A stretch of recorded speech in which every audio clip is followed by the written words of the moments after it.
de l'immobilisme, de l'incompétence et de l'incurie. D'ores et déjà, nous rejetons les résultats attribués au président sortant dans plusieurs localités du Nord.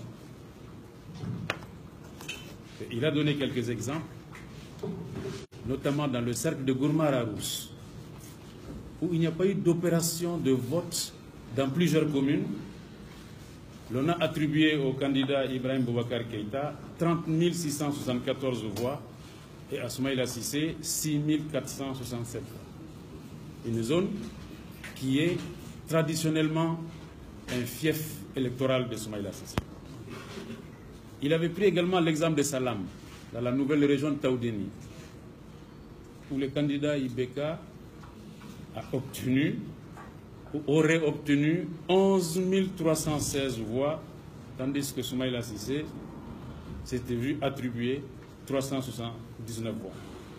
Andera Boukan, dans le cercle de Menaka, dans la nouvelle région de Menaka.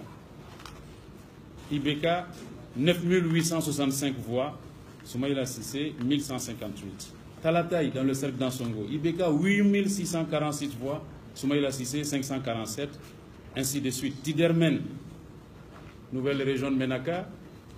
Ibeka, 6 360 voix, Soumaïla Cissé, 87. Tarkent, comme la dernière fois, comme au premier tour, 9 950 voix pour Ibeka. Et Soumaïla Cissé, 1 voix. Ce sont ces exemples que nous avons pris pour dire très clairement, nous rejetons ces résultats caractérisés par le bourrage d'urne. Mais il n'y a pas que le Nord qui est une zone grise électorale, une zone grise de la fraude. À l'occasion de ce deuxième tour, le Nord du pays n'a pas été la seule zone grise de la fraude. Les bourrages d'urnes ont été opérés en particulier dans les régions de Sikasso et de Ségou, notamment en zone CMDT et Office du Niger. Ce sont les résultats des bourrages d'urnes que nous récusons, que nous rejetons. En rejetant les résultats de la fraude et du bourrage d'urnes, nous sommes conformes à la déclaration du 31 juillet, où, avec d'autres candidats, nous avons dit que nous n'acceptons pas des résultats affectés par des irrégularités et par la fraude. Nous ne pouvons pas rejeter tous les résultats dans la mesure où, sur la base de notre compilation, sans les résultats des zones grises où les bourrages à ciel ouvert ont eu lieu, notre candidat a recueilli 51,97% de manière régulière et crédible. C'est la raison pour laquelle nous exigeons du gouvernement de la République du Mali, dès aujourd'hui, aujourd'hui et maintenant, la publication des résultats de chaque bureau de vote. Le gouvernement ne s'était résolu à publier les résultats bureau par bureau du premier tour qu'après l'arrêt de la Cour constitutionnelle, en précisant que ces résultats n'avaient pas de valeur juridique. Nous n'acceptons pas cela. Nous demandons aujourd'hui et maintenant, pour des raisons de transparence, la publication des résultats bureau par bureau, les résultats de chaque bureau de vote. Ce seraient les résultats sortis des urnes. Les professionnels de la fraude d'État veulent se maintenir au pouvoir par le détournement du vote des Maliens. Ils commencent à proférer des menaces en nous accusant de créer les conditions du chaos. Nous disons haut et fort, ce sont les fauteurs de troubles, ce sont les organisateurs, les professionnels de la fraude électorale. Cela doit être clair pour tout le monde. C'est eux qui créent les conditions du chaos. C'est eux qui créent les conditions de l'affaiblissement de notre pays. Pendant 5 ans, nous nous sommes opposés à ce régime, avec un esprit de responsabilité, soucieux de la stabilité de notre pays. Nous n'acceptons pas leurs accusations gratuites et sans fondement. C'est eux qui veulent détourner le vote des Maliens. C'est eux qui créent les conditions de l'instabilité dans le pays. Que cela soit clair et net pour tout le monde. Nous profitons de l'occasion pour condamner l'interpellation avant même la fermeture des bureaux de vote de responsables de notre agence de communication. 4 d'entre eux ont été libérés. Le 5e est encore détenu. Nous ne savons pas où il est. Il reste séquestré. Il avait été enlevé aux environs de 18 h le 12 août. Ce sont des méthodes inqualifiables de non-respect des droits et libertés, d'atteinte aux libertés fondamentales. C'est inacceptable. Leurs ordinateurs et leurs téléphones portables, comme vous le savez, avaient été confisqués. Ils n'ont été libérés qu'hier, à la suite d'une mobilisation de toute la communauté internationale présente à Bamako. Vous vous rendez compte? Nous sommes dans une république bananière où il faut que toute la communauté internationale se mobilise pour obtenir d'un gouvernement la libération d'ordinateurs et de téléphones portables. Nous condamnons l'attaque perpétrée contre notre système de compilation des résultats, contre notre logiciel, ce qui a considérablement ralenti notre travail de transmission et de compilation de nos résultats. C'est inadmissible. Ce gouvernement panique. Les tenants du pouvoir sont saisis par la panique. Ils posent des actes totalement inconsidérés. Nous venons de voir tout à l'heure un communiqué du ministre de la Sécurité démentant, qui date du 18 juin, soit dit en passant, communiqué publié cet après-midi datant du 18 juin, démentant les rumeurs qui avaient affirmé qu'il était en train de démissionner à la suite de mésententes au sein des cercles du pouvoir.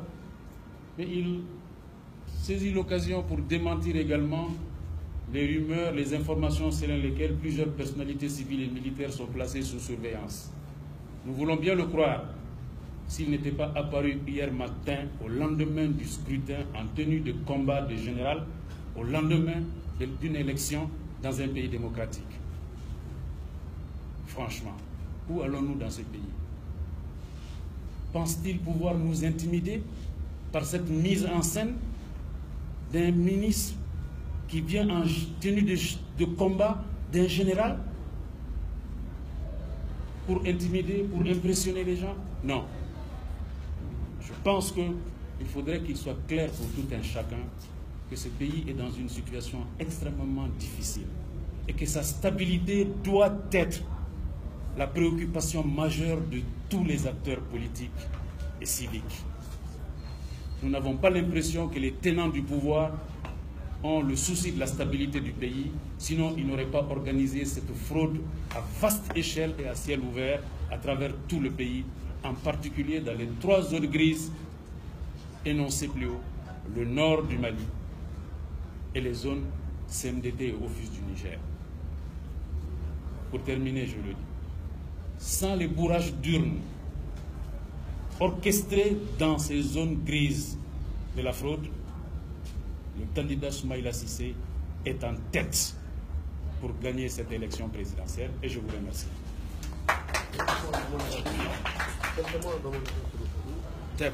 Oui, je vous en prie. Philippe Suberski, agence France Presse AFP. Je voudrais revenir sur Philippe Suberski AFP. Je voudrais revenir sur la question des résultats que vous rejetez en partie. Je ne sais pas si vous avez déjà fait la cueillette de champignons. Quand vous cueillez des champignons et que vous faites une omelette avec des champignons des bois, s'il y a un mauvais champignon, vous pouvez tout jeter. Vous voyez l'allégorie que je vous dis ici. Comment pouvez-vous dire on accepte une partie des résultats, on en rejette d'autres? Est-ce que ce ne serait pas plus simple de dire l'omelette elle est mauvaise, tous les résultats sont mauvais, je les rejette, tout est bon, c'est acceptable, nous acceptons le gain? Bien que n'ayant pas une culture gastronomique de l'omelette et du champignon, je vais risquer de répondre à votre question. Ce qui est simple, c'est que quand vous constatez des résultats de type soviétique dans plusieurs parties du territoire, notamment dans plusieurs localités du nord du Mali. Des villages dont on sait qu'il n'y a encore habitants que 300 ou 600 personnes et qui produisent des résultats électoraux de 8 000, 9 000 ou 11 000 voix en faveur du président de la République sortant, avouez que c'est suspect. Une personnalité internationale m'a dit aujourd'hui que normalement la Cour n'avait même pas besoin d'une plainte de notre part, que ce type de résultat devrait être annulé ipso facto. Mais ça, c'est une Cour qui n'est pas dans le déni de droit, qui prend ses responsabilités et qui peut faire cela. Et quand vous constatez qu'en zone Office du Niger ou en zone cotonnière de la CMDT, où les organisations patronales sont dirigées par des partisans fiefs du pouvoir en collusion avec l'administration, qu'il y a des résultats de type soviétique, qu'est-ce que vous voulez dire? Vous savez, à Bamako, nous n'avons pas mis en cause les résultats de Bamako. Le président sortant est en avance dans le district de Bamako, pour des raisons que nous connaissons, mais nous ne les contestons pas, parce que là, il a été possible de rendre public les résultats de chaque bureau de vote. Et puis, il n'y a pas de score de type soviétique. Ce sont précisément les scores de type soviétique qui nous inclinent à croire qu'il y a eu bourrage d'urnes parce que dans le Nord en particulier, il n'y avait ni représentant de l'État, ni représentant de la CENI, ni représentant des observateurs internationaux ou nationaux. Alors, quand c'est suspect, quand c'est des chiffres astronomiques de ce genre, nous nous en méfions, nous nous en défions, nous les rejetons. Ils savent que c'est la fraude. Si ce n'est pas la fraude, qu'ils publient les résultats de chaque bureau de vote et la vérité éclatera. Alors qu'ils cessent de se gargariser d'avoir gagné une élection sur la base de résultats frauduleux, de bourrage d'urnes inacceptables. Autre question? Pas d'omelette ou de champignons, mais on peut une autre référence culturelle.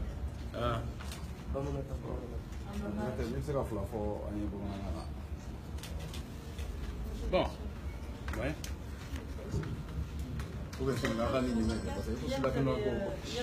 Hier, le candidat Soumaïla Cissé a appelé les Maliens à se lever contre la fraude. Est-ce que ça veut dire que dans les jours prochains, vous allez organiser des événements, des manifestations, des rassemblements, ou est-ce que c'était juste une formule? Vous savez, dès la publication des premiers résultats partiels, les Maliens, à Bamako et à l'intérieur du pays, se sont levés spontanément pour commencer à défendre leur vote. Ce n'était pas l'appel de Soumaïla Cissé. Hier également, dans les rues de Bamako, les Maliens se lèveront pour défendre leur vote, pour défendre leur suffrage contre le détournement, contre le vol, contre la fraude. Et ce serait une mobilisation démocratique. Ce serait exercer une pression populaire, pacifique et démocratique sur le pouvoir en place. Qu'ils sachent qu'on ne peut pas se permettre de prendre en otage le vote de tout présidentiel, c'est tous les 5 ans. Ce n'est pas chaque le choix de l'homme ou de la femme qui va présider aux destinées du pays. À l'occurrence, de l'homme qui va présider aux destinées du pays. Pendant 5 années, Ibrahim Boubacar Keïta et ses gouvernements successifs ont affaibli le Mali. Ils ont échoué. Ils ont été incapables d'assurer la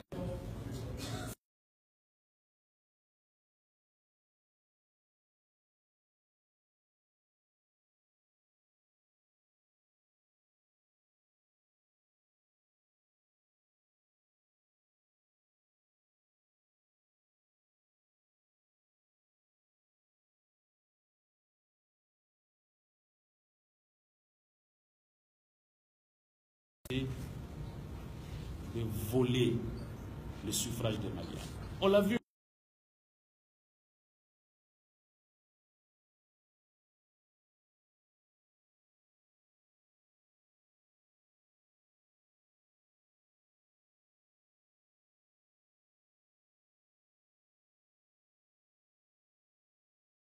des résultats, de la différence entre les résultats bureau par bureau, mis en ligne, et les résultats proclamés par l'administration territoriale.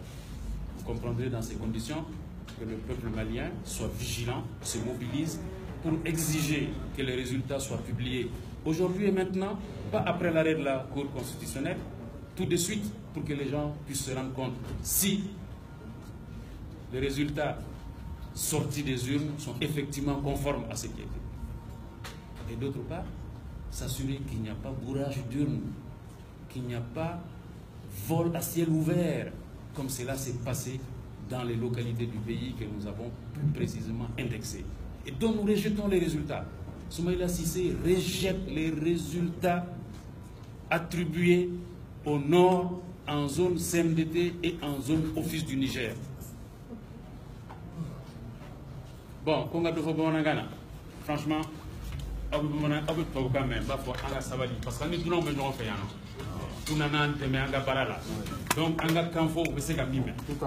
donc, je vous invite à comprendre qu'on puisse s'exprimer en français parce que la presse internationale est venue massivement à un intérêt pour ce qui se passe au Mali, compte tenu de l'état dans lequel se trouvent ces pays-là. Donc faisons en sorte qu'eux aussi puissent comprendre tout ce qu'on dit. Et je vous supplie, restons dans une langue que nous comprenons tous. Vraiment, on a insisté. Parce que d'autres temps, on va continuer avec Jorotma. Ça va s'arrêter où? Est-ce que non, franchement, restons. Est-ce que parlons la langue que tout le monde comprend, en l'occurrence le français, et j'invite les journalistes maliens à accepter cela. Voilà, parce qu'à cause de cette présence amicale de vos confrères, venus d'ailleurs, pas seulement d'Europe d'ailleurs. Vous savez qu'il y a des Sénégalais, des Ivoiriens dans cette salle, la presse sénégalaise, la presse ivoirienne, la presse guinéenne, pardon. Alors, donc, franchement, restons, Baudeli quoi. Baudeli, restons en français. Une question, une question. Très bien, une dernière question alors. Ben oui, toi tu présentes, oui, s'il te plaît.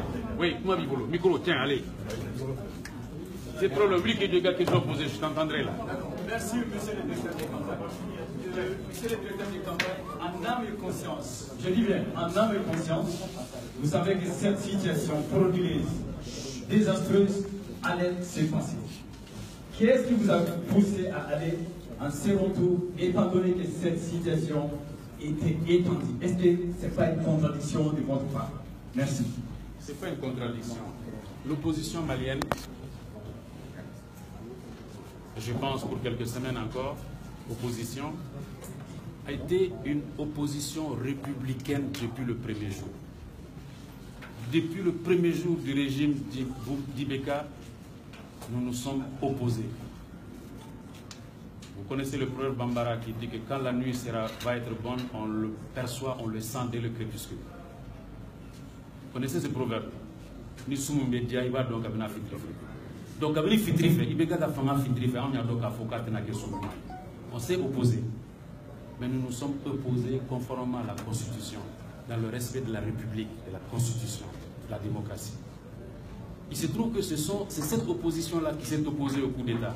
Les autres ne peuvent pas en dire autant. D'ailleurs, s'ils sont au pouvoir, c'est parce que c'est leur compagnonnage avec les putschistes de Kati qui fait qu'ils sont au pouvoir. Donc nous sommes des républicains jusqu'au bout. Vous dites, oui, vous saviez que tout n'était pas clair, que ça allait être frauduleux, mais pourquoi vous êtes partis? Est-ce qu'il n'y a pas de contradiction? Démocrates que nous sommes jusqu'au bout des ongles, nous avons décidé d'y aller à l'élection. Parce que nous savions que notre peuple voulait l'alternance. Nous percevions cette soif de changement dans le pays. Et que malgré les embûches, malgré la non-préparation de l'élection, nous y sommes allés. Quand il y a eu le premier tour frauduleux, comme chacun le sait, avec les critiques de la communauté internationale, vous le savez très bien, quand il y a eu ce premier tour frauduleux, vous savez, nous étions 18 candidats à dénoncer le scrutin. Mais tous les 18 n'ont pas continué dans cette lutte démocratique. Mais courageusement, en connaissance de cause, le républicain, démocrate Soumaïla Cissé a dit, c'est facile de se retirer. Mais si je me retire, je fragilise mon pays. Je fragilise la République. Je sais que ça ne va pas être parfait, mais je vais y aller. C'est pourquoi il est allé pour le Mali, pour la stabilité du Mali. Alors, au lieu de le féliciter pour cela, en respectant un minimum de normes démocratiques, qu'est-ce que nous avons vu? Des tenants du pouvoir qui veulent s'accrocher, qui veulent continuer à piller le pays comme ils l'ont fait pendant 5 ans, qui veulent continuer à casser le Mali comme ils ont fait pendant 5 ans, se mettent à organiser une fraude d'État à vaste échelle et à ciel ouvert. Nous ne l'accepterons pas. Nous accepterons les résultats, des résultats même là où il est devant, quand ça s'est passé dans les normes. Mais là où c'est des zones noires, c'est des zones grises de la fraude d'État, qu'on ne compte pas sur nous pour l'accepter. C'était le sens des propos qu'il a tenus hier et que je vous confirme aujourd'hui, que je précise aujourd'hui. Vous le voyez d'ailleurs, si l'on met de côté ces zones de la fraude d'État, manigancées par les professionnels de la fraude malienne, ils fraudent. Vous savez qu'ils ne font que cela. Ils triturent la Constitution, ils tripatouillent la Constitution, ils détournent les ressources publiques, comme vous le savez très bien, même celles destinées à nos femmes, à nos forces qui luttent contre le terrorisme. Ils détournent ces ressources. Et maintenant, ils veulent sucer la moelle du peuple malien. Ça ne sera pas accepté. Le peuple défendra son vote. Merci. Bon, moi je crois que tu as déjà posé une question. Pourquoi tu veux poser une deuxième? On prend une dernière question s'il y en a. Sinon, pas de dernière question. Bon, ok. Bon, ben vas-y alors. Justement, en fait, vous avez une position réaliste, voire même impérialiste. Impérialiste. Concernant, je disais, une position réaliste, voire même impérialiste concernant s'il s'agit d'afficher les résultats bureau par bureau de vote. Mais si on fait un constat par rapport à ces différentes déclarations préliminaires de ces différentes structures d'observateurs nationaux et internationaux, aucun de ces structures n'a évoqué cela. Alors, monsieur le directeur, quelle lecture faites-vous concernant qui, en fait, les observateurs n'ont pas, ils ne voient pas les choses de la même manière que vous? Merci. Bon, franchement, il faut relire le communiqué de l'Union européenne, tu verras que la mission d'observation de l'Union européenne demande la publication des résultats bureau par bureau. Mais avant même qu'elle ne le demande, nous l'avons demandé au premier tour. Comme nous avons demandé la publication des bureaux où il n'y a pas eu d'élection, des villages où il n'y a pas eu d'élection. Donc il se trouve que nous demandons la même chose. Vous croyez que nous sommes irréalistes? Nous rêvons, nous, il a dit un peu irréaliste. Impérialiste, non. Impérialiste. Non, non, non, il n'a pas dit impérialiste. Irréaliste, il a dit. Irréaliste, il a dit, pas impérialiste, non. Non, non, non, non, non, j'ai compris, non, non, non, j'ai compris, tu as dit irréaliste. Tu as dit, mais nous rêvons d'un pays où il sera possible très bientôt d'organiser des élections régulières, transparentes et crédibles. Nous rêvons d'un pays, ce n'est pas un manque de réalisme. Nous rêvons d'un pays où le choix du peuple sera respecté, où les dirigeants ne jouent pas avec le peuple, avec ses suffrages, avec son vote. Et cela sera possible dans le cadre de l'alternance. Et s'il plaît à Dieu, le peuple malien réalisera l'alternance et très bientôt. Inch'Allah. Merci beaucoup, chers amis. Merci.